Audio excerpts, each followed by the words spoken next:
Contemporary Jewish Museum's latest presentation of Levi Strauss, A History of American Style, just debuted. It celebrates the birth of the blue jean and showcases the life of its founder and its influence on American culture. Senior Curator Heidi Rabben is here with us to talk about this really special exhibit. Thanks for being here. Thank you for having me. So a lot of people know that Levi's is headquartered here in San Francisco. They associate him with this city, but they don't know that he's a Jewish immigrant who made his way here to start his business. Exactly, and I think that's almost entirely the reason, if not the strongest reason, why we selected to do this exhibition in partnership with Levi Strauss Co at the Contemporary Jewish Museum, knowing that this figure is so important here for the local legacy of San Francisco, for the company themselves, for the nation, and really for the world, but that his brand, and all of his business, it all started with the classic American story of an immigrant coming to this country, finding his way, and finding his success. So it's a very important story, a Jewish story that we wanted to share. We're looking at some of the photos now from the exhibit. We're talking about 250 rarely seen items, including Albert Einstein's jacket, which we just saw. Yes, we're so lucky to have on view Albert Einstein's original leather jacket, Levi's leather jacket, which has actually never been exhibited anywhere publicly before. So it's a huge, huge opportunity to come and see this jacket for the very first time publicly. This is the largest exhibition in the world to date. Yes, of Levi Strauss & Company's archive, that is correct. So almost 90% of the items that are featured in the exhibition are on loan directly from Levi Strauss & Company's archive.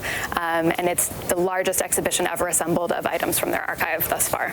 And I was able to take a look at the exhibit myself, and what really struck me was how ubiquitous the brand is across different decades and also genres in music and pop culture. Yeah. What are some of your favorite exhibit items? It's such a hard question.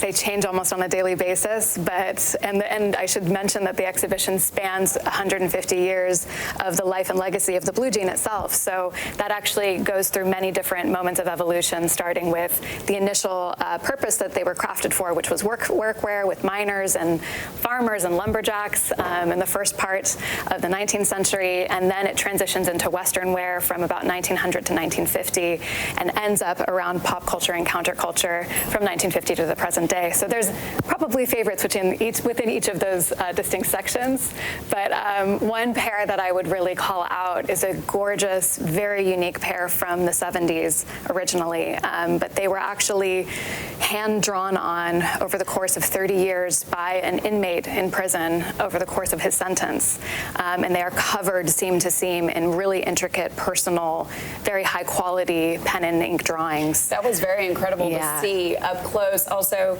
Destiny's Child. Yes. Some of the costumes that they wore. Yes, there's an outfit on view that Beyonce wore to the VMAs. I think it's from 2009, the VMAs, and with Destiny's Child that all wore Levi's jeans that were very customized with ribbons inside. And we have to point out Steve Jobs' jeans. Of also course. On display. Of course, here in the Bay Area, who do we know better in terms of local style than Steve Jobs, who was so well known, especially later in his life, for wearing Levi's jeans always and an Issey black turtleneck.